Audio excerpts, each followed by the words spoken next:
والصلاة والسلام على خير خلق الله محمد وآله وصحبه ومن والاه.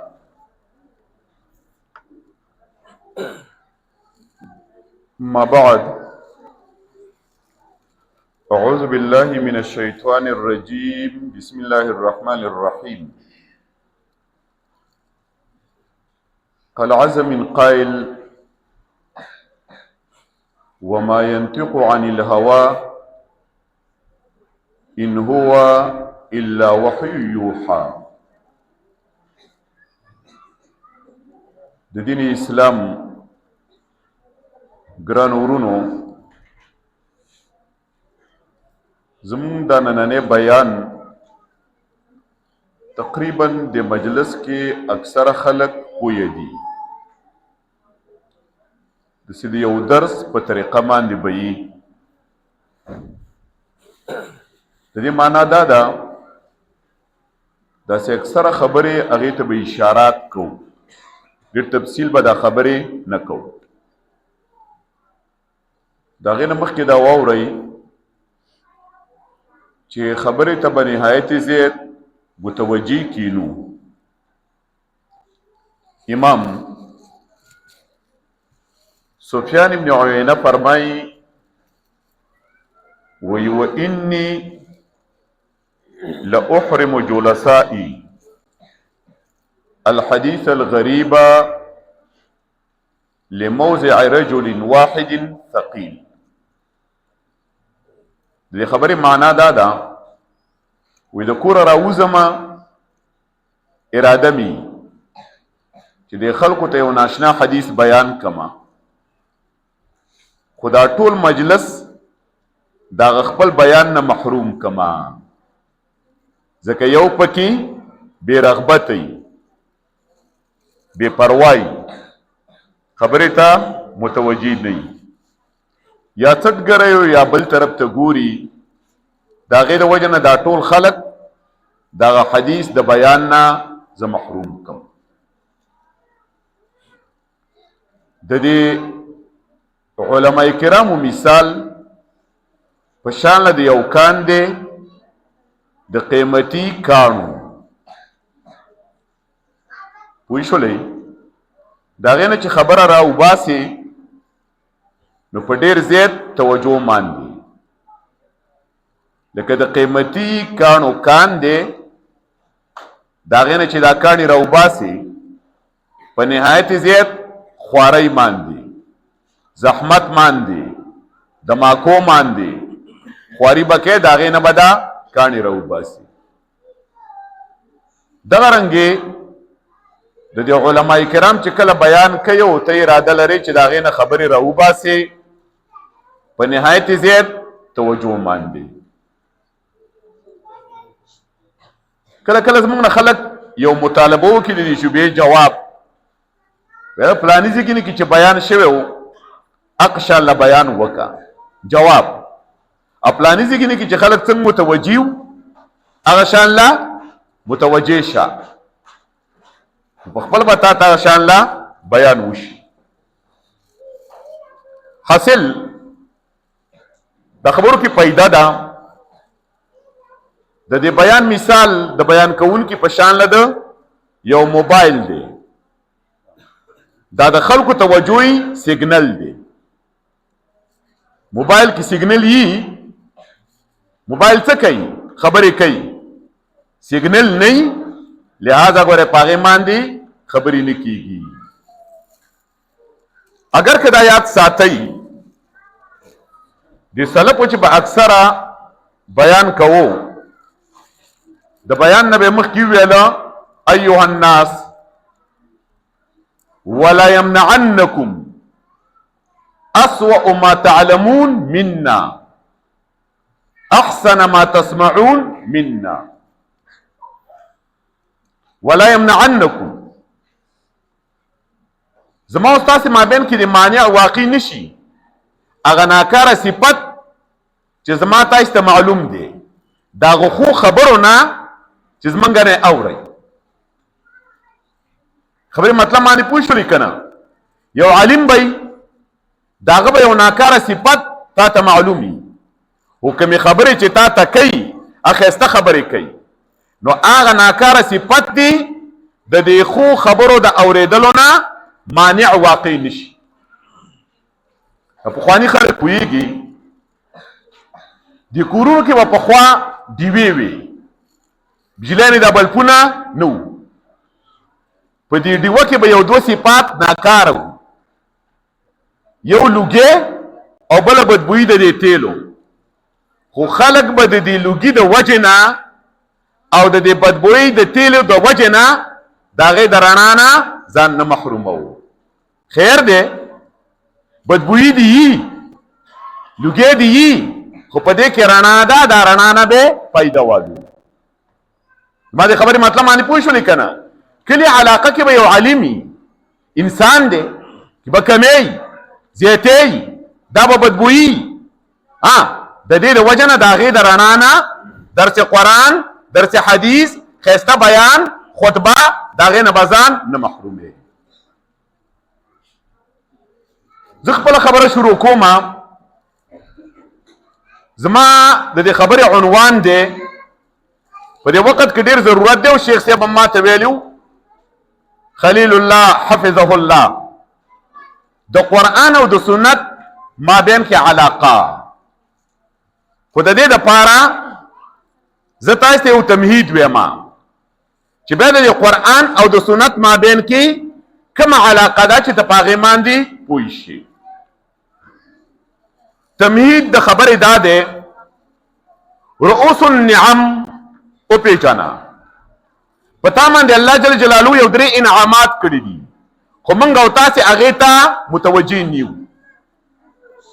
اولنې مخکې علماء کرامو بیان کړ موږ او تاسې ته الله جل جلاله اعطى الینا فی الادیان ایسره په ټولو دینونو کې الله جل جلاله موږ او تاسې ته یو آسان ښایسته دین را کړی دی چې کوم دین دی دینی اسلام.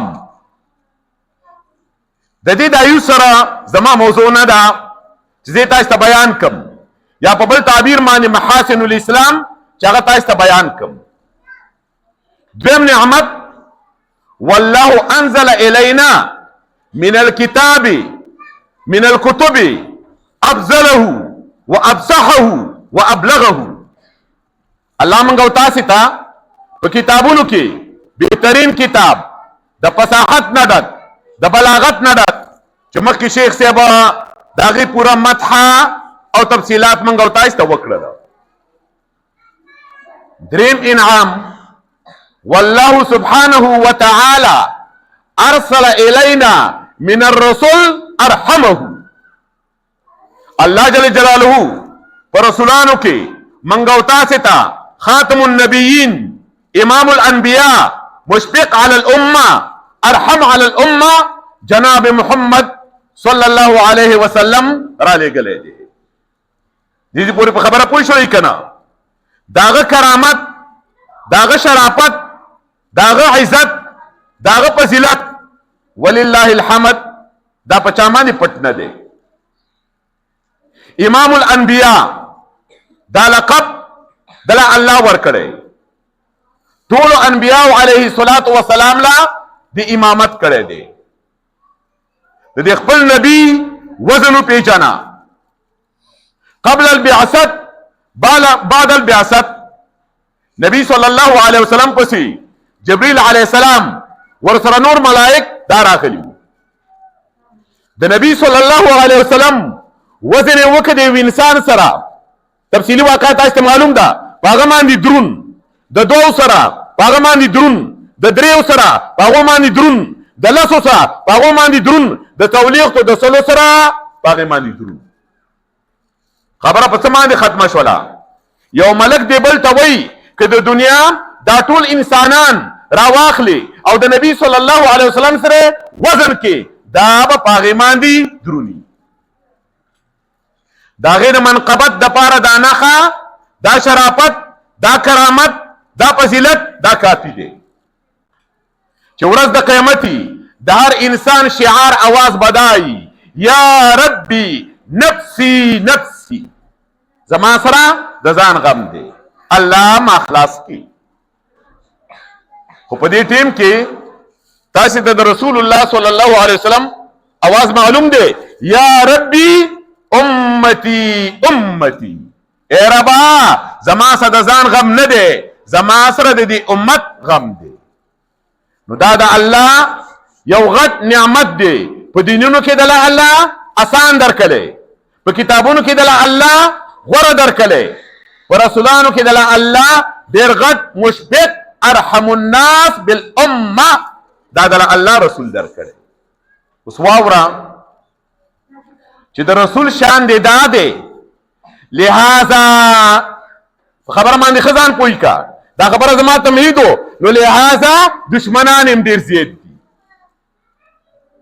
ډیر زیات دشمنان دي. د دنیا کې وګورئ ځینې خلک دي د نبی صلی الله علیه وسلم سره دشمنی کوي، ډیره زیاته ښکارا دشمنی پډاګه ده، ښکارا ده.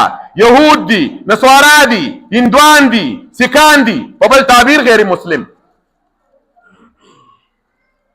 ځینې خلک دي چې د دې نبی صلی الله علیه وسلم سره دشمنی کوي، خو دا دشمنی څه ده؟ په پټه ده، ښکارا نه ده. تاسې فکر کړی که نه دی؟ جهاد په څو قسمه دی؟ په دوه. یو ته ویل کېږي جهاد بالسیف والسنان، په توره باندې په نیزه باندې جهاد کول، یاد شو دا دی. دویم جهاد بالحجة والبرهان، په ژبه باندې جهاد کول، د باطل پرستو مقابله کول او هغو ته ادله بیانول. دا ولې جهاد په دوه قسمه دی؟ مخکې ما تاسو ویل که نه یره دې کړه، ځکه دشمنه دوه قسمه دی، ظاهري د هغې سره به جهادي بالسیف والسنان، باطني پټ د هغې سره به جهادي بالحجة والبرهان. الحمدلله دې مجلس کې پوهه خلک ډیر دي په نسبت سره د ناپوهه او د وړو نه. د دې باطنو دشمنانو سي اجمالي لږ بیان زمانه واوره. ګورئ د چا دشمنی ده؟ د نبی صلی الله علیه وسلم د صحابه کرامو سره. دا دشمنی د ذاتیاتو د وجه نه ده، د دې د وجه نه ده چې د نبی صلی الله علیه وسلم صحابي ولې دی، د عوامي ژبه د نبی صلی الله علیه وسلم مرګره ولې دی. دلیل علی ذالک دا د صحابیت ایسه فکر دې کړی کنه، ماده په چا کې ډیره زیاته وه؟ په ابوبکر او په عمر کې. نو دشمنی د چا سره ډیره ده؟ د ابوبکر او د عمر سره. حدیث ته وګوره کنه، دخل النبي صلی الله علیه وسلم وابو بکر وعمر وخرج النبي صلی الله علیه وسلم وابو بکر وعمر. نبی علیہ السلام راغه ورسره ابو بکر او عمر وو، نبی علیہ السلام لاړ ورسره ابو بکر او عمر وو، نبی علیہ السلام کېناست ورسره ابو بکر او عمر وو، فاسد ورسره ابو بکر او عمر وو. نو مرګرتیا د هغه سره ډیره وه. د دشمنی د چا سره ډیره ده؟ د ابو بکر او د عمر سره. د چا دشمنی په تاسې د پټه نه وي، د نبی صلی الله علیه وسلم د بیبیانو سره ده، د دې د وجه نه چې دا د هغې محبوبات دي او د هغې بیبیانې دي. دلیل علی ذالک نبی علیه الصلاة والسلام ته په دې خپلو بیبیانو کې څوک ډېر ګران وو؟ عایشه او حفصه. دشمنی د چا سره ډېره ده؟ د عایشې او د حفصې سره. بالنسبة الى جمیع امهات المؤمنین. تاریخ وګورئ ټول تاسې پیژنئ. ولې؟ یوه د ابوبکر لور ده، بله د عمر لور ده رضی الله تعالی عنهم اجمعین. نو د دې دوانو سره لحاظه دشمنی ډیره زیاته ده. بله پکې واوره د چا دشمنی ده؟ د نبی صلی الله علیه وسلم د صحابه کرامو سره په دې اعتبار سره چې انهم ناقلین لکلامه وناقلین لاخباره. دا د نبی علیه السلام خبرې ولې امت ته پیش کړي دي، ولې موږ او تاسې ته را نقل کړي دي؟ سوچ او فکر وکړه.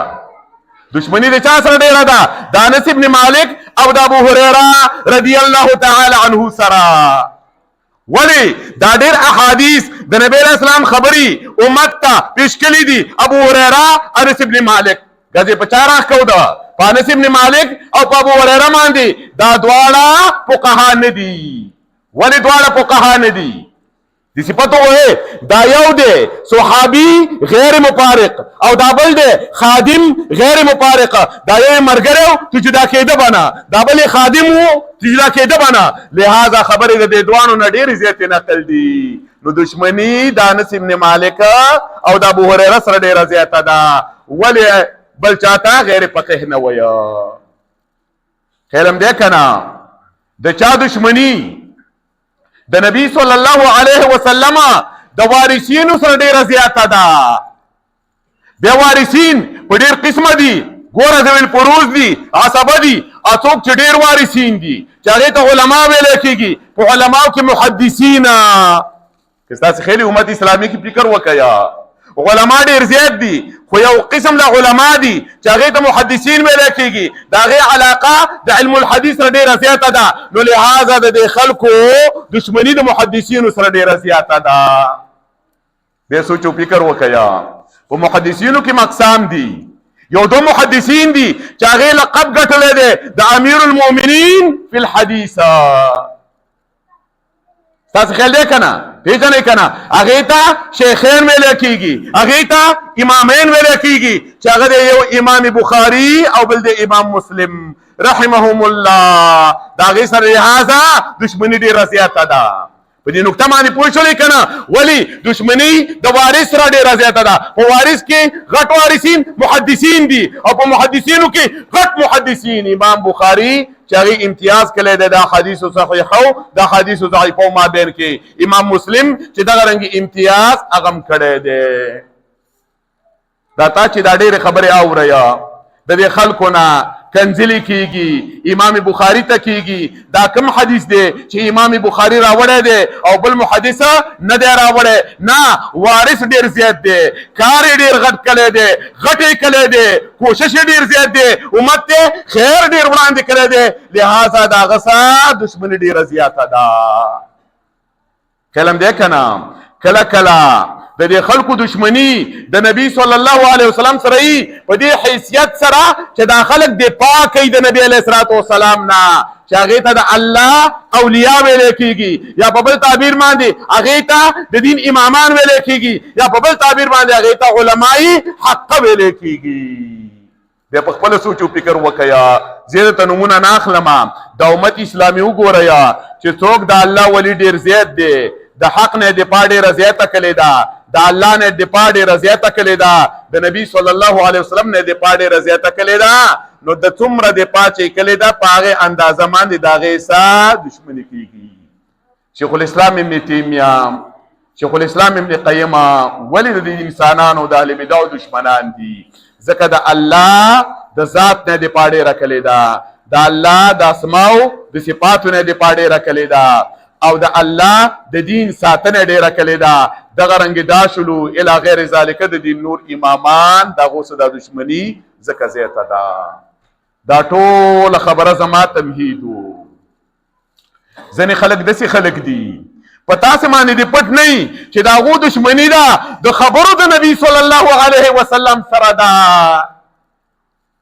دې باندې پوه شولې که نه ولې ګورئ مقصود خو د نبي صلی الله علیه وسلم نه ذات د نبي صلی الله علیه وسلم کې ده خبرې د نبي صلی الله علیه وسلم دي نو د هغه د دې خبرو سره دشمني ده چې هغې ته څه ویلی کېږي احادیث د رسول الله صلی الله علیه وسلم ځکه نبی صلی الله علیه وسلم چې نبی دی په دې خبرو باندې هغه چې نبی دی د الله د کلام پر رسولو باندې د الله د وحي پر رسولو باندې نو د ځینې خلکو دشمني د نبی صلی الله علیه وسلم سره ده د هغې د خبرو سره دشمني ده ځکه د حدیث بله معنا نه ده سوا د خبرو د نبی صلی الله علیه وسلم نه نو لهذا د دشمني د نبی علیه السلام د خبرو سره ډېره زیاته ده یاره د هغې په خبرو کې دا نقصان دی او دا نقصان دی کلام حجت نه دی فعل حجت نه دی تقریر حجت نه دی نو داسې خلک هم شته چې هغه همیشه دپاره بل کار نشته نو ګوره دشمنی ده د نبی صلی الله علیه وسلم د خبرو سره.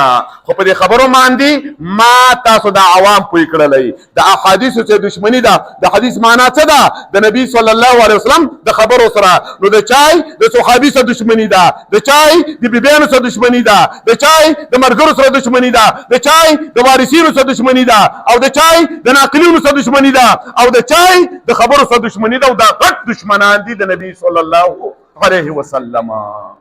دا یاد ساتي اجمالی زمانه واوریا د رسول الله صلی الله علیه وسلم د خبرو نه انکار کول، یا په بل تعبیر باندې د احادیثو نه انکار کول، یا په بل تعبیر باندې چې احادیث سنت د دې معنا دا د نبی صلی الله علیه وسلم وینا حجت نه دی، دا بعینه انکار دی د رسالت د نبی علیه الصلوۃ والسلام نه. یو دویم دا انکار دی د الله د دین نه، ځکه د الله دین د نبی علیه الصلوۃ والسلام احادیثو کې بیان شوی دی.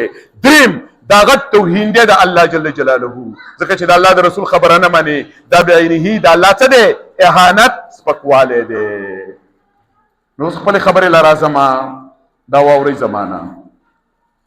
اول دا یاد ساتئ چې په دې علاقه باندې موږ او تاسو پوه شو بین الکتاب والسنه، په دې باندې ځان پوه کړئ.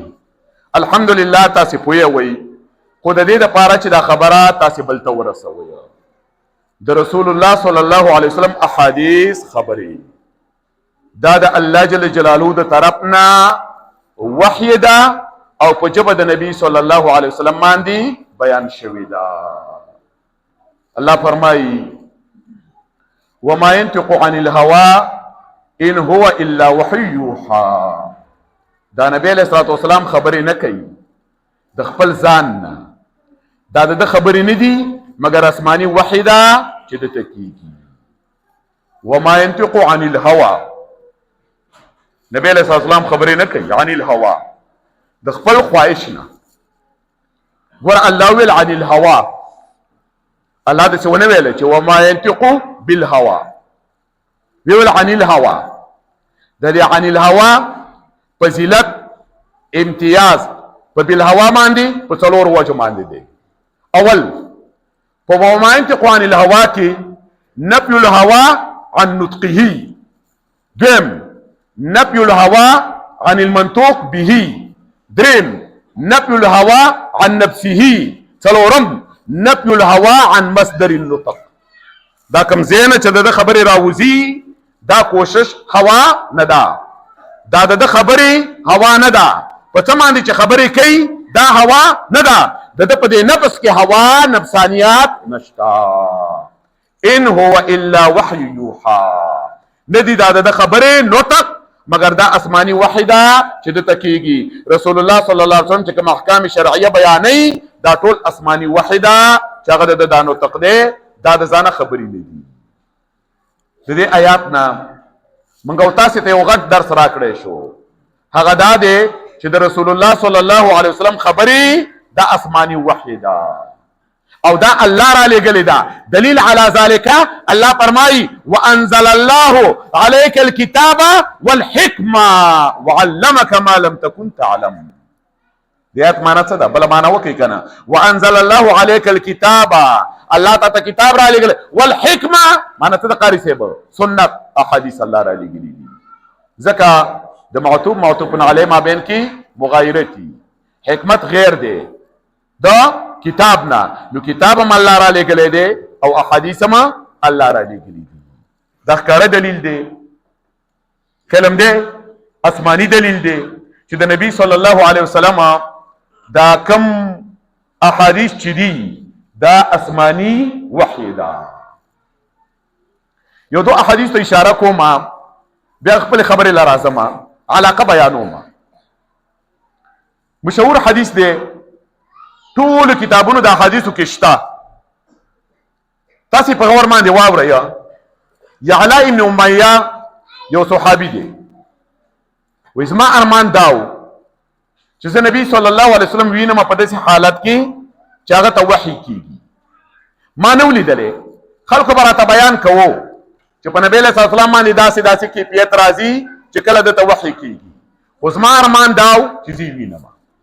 په دې کې رسول الله صلی الله علیه وسلم دا دې خبرې ته لږ تاسو ولیا دا سپیکر د ډیر زیات آزاد نه دی خبره لګه بند دی خو تاسو دې خبرې ته متوجه شئ جعرانه مقام کې هغه ته وحی کېدله په خیمه کې وو خلک په هغه باندې راټولو نو عمر رضی الله تعالی عنہ ماته ویل چې راشه په دې کې یو کس راغی عربي د نبی صلی الله علیه وسلم نه تپوس وکړ عمرې لا روانه ما کوټ مې اچولې دی او په کوټ باندې می خوشبوئی ده نو نبی صلی الله علیه وسلم ولا جواب ورکو هغه ته وحی شروع شولا عمر رضی الله تعالی عنہ ما تخق وکړلې زور لما خلق پر راټولو رنگي سور شو شنی قرار کوو خولې دا غینا بيدلی کله چې حالت خوشلو کله خبره ته متوجه شي نبی صلی الله علیه وسلم فرمایل چې زمانه چاته پوس کله وغت شو خلق رو خود چې هغه داده نبی صلی الله علیه وسلم ته وحی وشولا وتوی فرمایل اما الجبه فانزعها کوټ به د ځانو باسي ځکه احرام تړي واما الطيب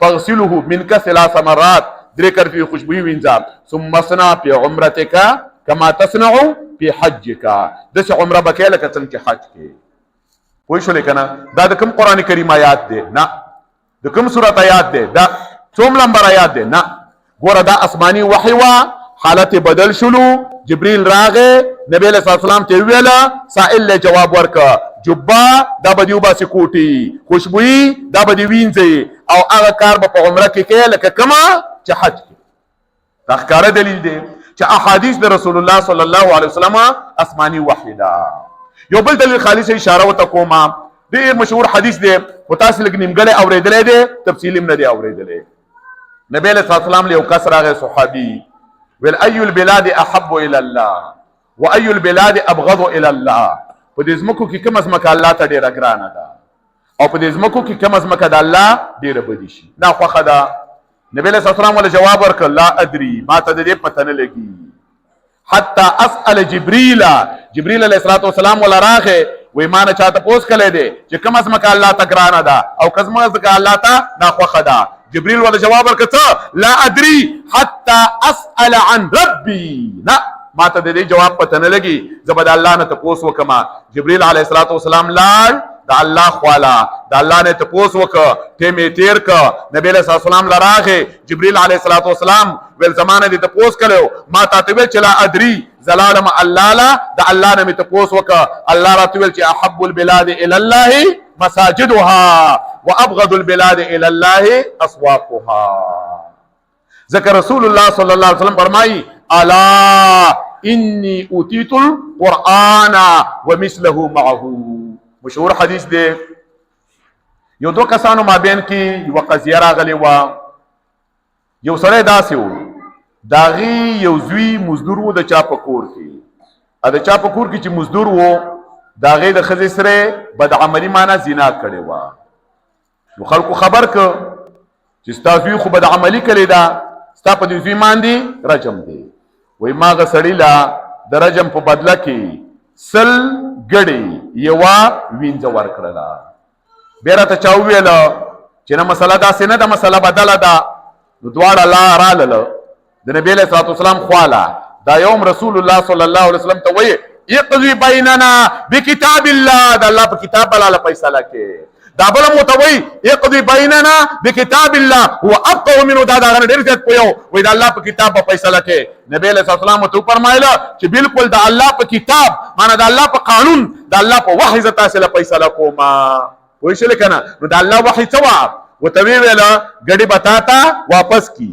وینځه بتاتا واپس کی وجه صدا استاذوی دے غیر شادی شدہ داغه په خزمان دی رجم دی ځکه شادی شدہ دا او ستا په زیمانی سل کوړی دي ځکه غیر شادي شوده دي نو دې فیصله ته نبی له صلوات والسلام لاقضين بينكما بکتاب الله د الله په قانون د الله په کتاب د الله په وحی په فیصله کوما نو دا فیصله د نبی له صلوات والسلام د الله وحی وا او حالن کې دا د الله په کتاب کې داسې فیصله نشتا ځکه د نبی صلی الله علیه وسلم دا فیصله د الله د کتاب فیصله وا زه خپل خبره لرازم چې کوم د موضوع د پاره ما تمهید ویلې خو هغه معنی ځان پوي کوي دا خبر اوس موږ ثابت کړله چې د نبی صلی الله علیه وسلم احادیث دا آسمانی وحی دا ځکه حسان ابن عطیه فرمایي کان جبريل علیه الصلاۃ والسلام ينزل على النبي صلى الله عليه وسلم بالسنة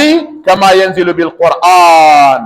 نبی علیہ الصلوۃ والسلام له جبريل علیہ الصلوۃ والسلام دا حدیث د سراول لکه قرآن چې به راوړ. قرآن اسماني وحي وا، احادیثم اسماني وحي وا. الا اني اوتيت القرآن ومثله معه. د دې قرآن او د حدیث مابین کې کوم علاقه ده؟ دا ان شاء الله تعالی زما په نظم باندې ډیره زیاته پیدامنه خبره ده.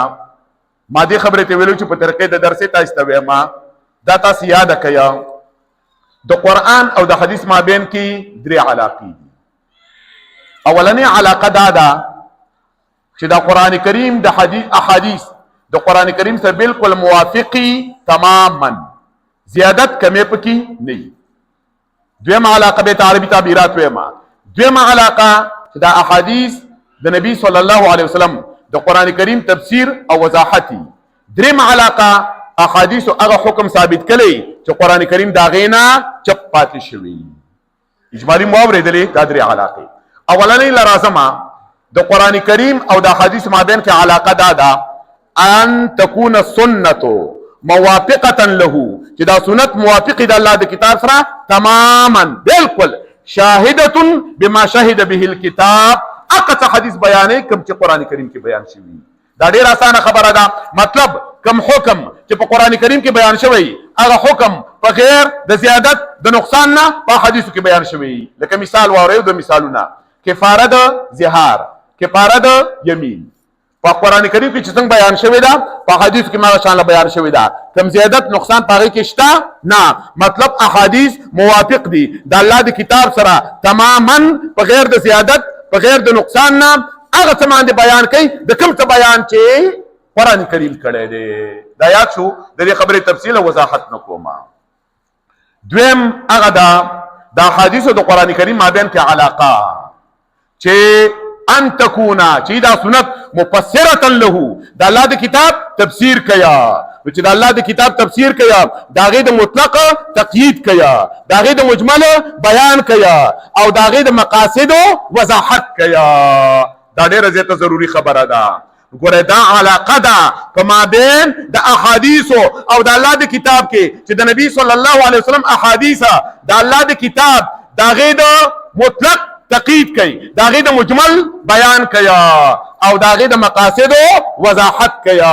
ابهام پاگی کی نپریدی. دا ډیر زیاته علاقه ده د قرآن او د حدیث په مابین کې چې احادیث حاصل داده شرحی، وضاحتی، بیانی، تبیانی، تفسیری مکمل د قرآن کریم بل شی نه. لکه الله فرمایي وانزلنا الیک الذکر لتبین للناس ما نزل الیهم. دا قرآن کریم می پتا باندې را لګلې دي او ته په خپل د دې قرآن کریم شرح کې، بیان به کې، تفسیر به کې، وضاحت به کې. د رسول الله صلی الله علیه وسلم چې د قرآن کریم بیان کړي په خپل قول یې کړي دي، په خپل فعل یې کړي دي، په خپل تقریرات یې کړي دي. نو ټول احادیث د قرآن کریم شرح او بیان او وضاحت دي. د دې د وجه ګوره سلف فرمایي لکه امام اوزاعی نه دا نقل دی، د امام مکحول الشامی نه دا نقل دی، وی الکتاب احوج الى السنه من السنه الى الكتاب. د قرآن کریم حاجت ضرورت احادیث ته ډیر زیات دی په نسبت سره د ضرورت د احادیث نه قرآن کریم ته. ځکه قرآن کریم مجمل دی او احادیث داغه تفسیر دی، وضاحت دی، شرح ده، بیان دی. لہذا د قرآن کریم حاجت ضرورت احادیث ته ډیر زیات دی. کلم شو کنه ځکه دا داغه لپاره بیان دی. نور څه تاسو ته نه بیانوم. صرف د ارکان د اسلام را واخلئ. مونږ را واخلا، روزه را واخلا، زکات را واخلا، حج را واخلا. بیګاله شپه د دارا روانه ده په کمپل کې چملا سوچ وکا، فکر وکا. د دې مانځه بیان د چا کړی دی؟ رسول الله صلی الله علیه وسلم. د دې حج، د زکات، د روزي بیان د بالکل پټ نه ده. خبره تاسو بار بار اوریدلې ده. د دې ټول شرح او وضاحت الله ته ویلي مونږ وکات پنځه ټیمه د سار دومره رکاته، د ماسپښین دومره رکاته، د مازدیګر دومره رکاته په دغه کیمیت باندې، په دغه کیفیت باندې، په دې ټیم باندې، په دې ترتیب باندې دا شرح او وضاحت دا ټول چا کړی دی؟ رسول الله صلی الله علیه وسلم کړی. خپل سوچ او فکر وکړه، ما اجمالي خبره وکړله. الله ته ویلي واتموا الحج والعمره لله، او نبی علیه الصلاه والسلام ویلي خذوا عني مناسککما. الله ته ویلي روژه ونیسه، په څه باندې ماتېږي، په څه نه باندې ماتېږي، د کم ټیم نه کم ټیم پورې د روژې پوره مبترات وضاحت تفصیل بیان شرح دا نبی علیه الصلاه والسلام کړی دا. الله ته ویلي اقیموا الصلاة وآتوا الزکات، زکات په کال کې ورکې، که به د ورځې ورکې، که به د میاشتې ورکې، که د هفتې به ورکې، په کم مال کې به ورکې، څونه به ورکې، نصاب د دې ټوله شرح وضاحت تاسو ته رسول الله صلی الله علیه وسلم کړي. ما ځکه تاسو ویل پتا دي په ارکان د اسلام ته ذکر بل شي نه، منځ، روزه، زکات، حج. نو دا قران کریم چې دی په دې بابونو کې مجمل دی او احادیث داغه شرح وضاحت دی، تفسیر دی، بیان دی. کلم شو کنه.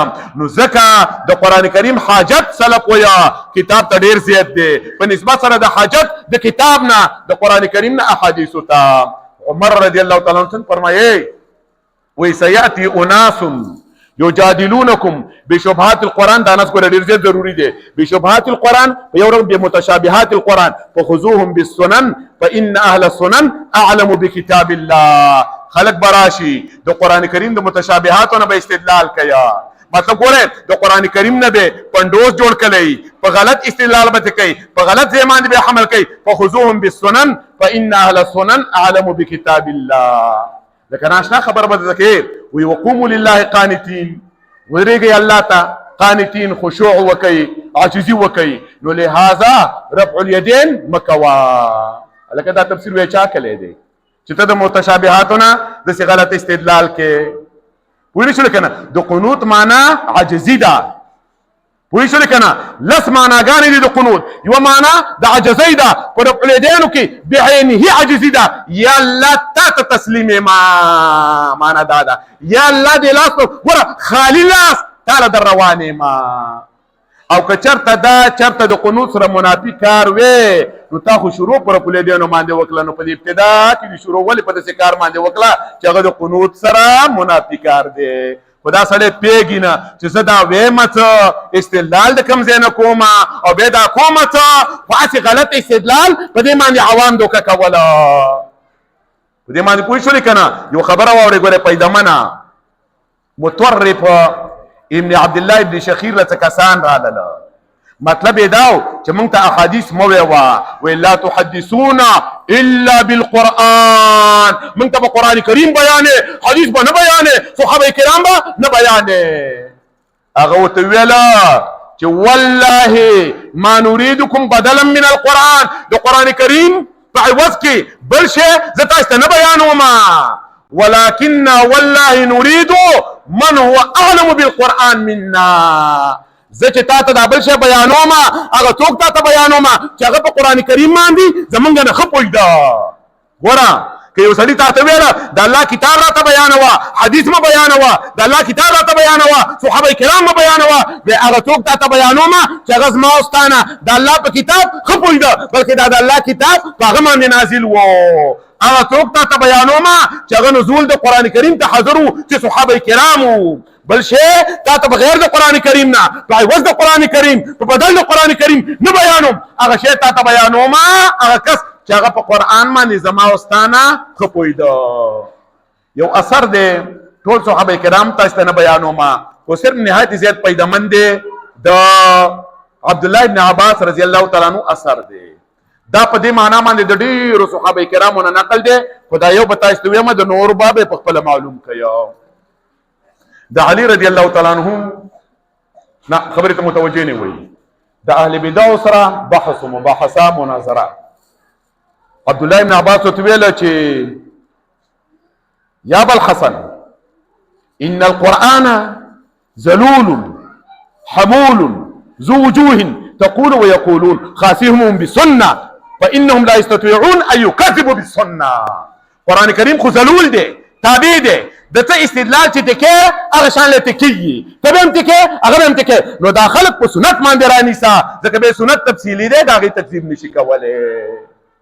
د دې د وجه نه ګوره ما ته ویل کنه دویمه مرتبه دا حدیثو علاقه دا حدیثو د قران کریم مابین کې څه ده چې دا به د هغې تفسیري دا به د هغې شرحي دا به د هغې بیاني دا به د هغې وضاحتي د مطلق به تقید کوي د مجمل به تفسیر کوي د مقاصدو به وضاحت کوي یاد شوله که نه نو دا دویمه علاقه ده ډېره غټه علاقه ده چې په دې باندې پوه شوې بلکل مخې ته به د مشکل نه راځي ان شاء الله تعالی. او درېیمه علاقه نهایت زیات اسانه ده اجمالي بیان هم د خدمات هم پوره دی. درېیمه علاقه دا ده د قرآن او د حدیث په مابین کې متضمنه لحکم دا به متوجه باخله دي خبرې ته متضمنه لحکم چې دا سنت متضمن یو حکم لره سکت عنه الکتاب چې د الله کتاب دا غنه چپ بیان پاتې شوی مطلب دا غ چیز حلال والے نه دا غ چیز حرام والے نه خو په سنت کې یا دا غ حلال والے بیان شي یا دا غ حرام والے بیان شي. وای شو کنه د دې یو اجمالی اشاره مسله باندې تاسو پوهیږئ دلته په اشارات باندې یو درې لن مثالونه تاسو ته د بیانوم لکه نبی صلی الله علیه وسلم سوچ او فکر وکړي یو ورځ یې خمر واغستې دله په دې خیلاس کی ونیول سره را واغستې د حدیث اجمالی اشاره کوما په غسلاس کی ونیول او چې پر مال ان هذین حرام دا دواړه حرام دي علی ذکور امتی سره پنارینو باندې ریخم یاد شو لکنه پنارینو باندې دا څه دي حرام. نو دا د الله په کتاب کې د سنید بیان شوی چې د سرو استعمال او د ریخمو استعمال نارینو یا زنانو لره حلال دی یا حرام دی. خو نبی صلی الله علیه وسلم د دې بیان وکړ چې نارینو لا حرام دي او د زنانو د پاره استعمال جائز دی. ستانه څوک د پوسو کې یو سړی دی د سرو ګوتې اچو ګوتمه چولې دا کار حلال دی که حرام؟ حرام. ولی رسول الله صلی الله علیه وسلم حرام کړی دی د ریخمو کپړې اچولي دا کار حرام. قران کریم کې حرام نه دی بلکې رسول الله صلی الله علیه وسلم حرام کړی دی. یو حدیث د تبلم ویما واغې کې ته یو نقطه ده دا نقطې د پاره ته حدیث ویما عام خیبر خلق خره حلال کلی دي هغه باندې کلی دي وخه قریبه د پخه ده کټي خټکیږي نبی له سلام کس ولېګ ان الله ورسوله ينهيانكم عن لحوم الحمور الاهليه الله او د الله رسول ګره تاسو د خرو کورانو د غوخونه بند کړل یا نو ګوره په قران کریم کې دا نشتا چې خره حلال دي دا نشتا چې خره حرام دي د کورانو خرو غوخه رسول الله صلی الله علیه وسلم حرام کړل. نو ګوره دغه حکم حدیث بیان ک چې قران کریم د دینه چپ پاتې شوی دی نه پکې داغه حل دی نه پکې داغه حرمت دی. وای شو لیکنه ګوره د حدیث کې تاسو متوجه شئ الحمدلله تاسو خو اکثره د دین سره غټه علاقه لرئ دا د خروغ چا حرام کړل رسول الله صلی الله علیه وسلم و ان الله ورسوله فکر دې کنه الله او د الله رسول نبی صلی الله علیه وسلم کې الله یاد کړ په دې کې دې ته اشاره ده ګوره د ازما حرمت دا د الله حرمت د ما د ځانه نه دی کړی بل ګوره ان الله ينهاكم ورسوله ينهيانكم دا دواړه شریک کړل چې په دې حرمت کې ګوره دا دواړه شریک دي په دې صيغه کې دواړه شریک شولو چې ته الکه زه احادیث سره منم نه خو به د اخرو خو کنه کاش چې د اخره دی خوړلې نو د عقل خو به د خرو په شان لوي کاش کې زمونږ ارمان دا دی چې د اخره دی خوړلې نو د هغې د دې غوښې اثر به په تا کې شوی وی ته به خر وی د خر نه به بدتر نه وی اوس خو دا اخره خو رسول الله حرام کړي دي او رسول الله خو منې نه الله حرام کړي نه دي نو بیا دا د خرو غوښه خوره کنه خو زما ارمان دا دی چې دی خوړلې کلم دی کنه. یو بل حدیث درته ویما بیا خبره په دې باندې بس کومه ګوره قران کریم کې محرمات بیان شوي دي د زنانو جمع بین المرأة وعمتها او جمع بین المرأة وخالتها دا پکې نشته بلکې تو احل لكم ما وراء ذلكم یو جنې دې په نکاح کړې ده سړی دویمه ښځه کوي د دې جنۍ ماسی کوي یا د دې جنۍ ترور کوي دا جمع د دې دوه مابین کې څه ده حرامه خدا حرامه چا کړی رسول الله صلی الله علیه وسلم حرامه کړی ده په قران کریم کې د دې حرمت نشته. کلم شو کنه نو د قران کریم او د احادیث مابین کې دا درې قسم علاقې دي ځکه شیخ الاسلام ابن قیم فرمایي به دا عبارت د ځان سیات کوي وی ولا يجوز لاحد من المسلمين ان يرد واحدا من هذه الاقسام الثلاثه. اتکل د مسلمان د لپاره جائز نه دي چې په دې ډېرو مرتبو کې دا یوه مرتبه ترد کې اولنۍ مرتبه کومه وه ګوره احادیث د قرآن کریم سره موافقه دویم د هغې دپاره تفسیر وضاحت دریم یو حکم بیان کی چې هغه حکم په قرآن کریم کې نفي اثباتا نه بیان شوی بیا فرمای علامه ابن قیمه وی ولیس للسنة مع کتاب الله تعالی منزلة رابعه کله د احادیثو د قران کریم مابین کې څلورم علاقه نشته د قدرې قسمه علاقې دي یا به یو نوی حکم بیانوي قران کې به حکم بیان شوی نه یا به د قران کریم شرحه او وضاحت کوي یا به بالکل مکمل د قران کریم سره موافقي نو لهذا مسلمانانو ورونو داخلو کو پیژنئ څوک چې د رسول الله صلی الله علیه وسلم د خبرو نه انکار کوي لکه ما تاسو ته ویل دشمنان دي پلانې دشمن دي پلانې دشمن دي غټ دشمن د رسول الله صلی الله علیه وسلم هغه دی چې د رسول الله صلی الله علیه وسلم د خبرو نه انکار کوي وی کلامي حجت نه دی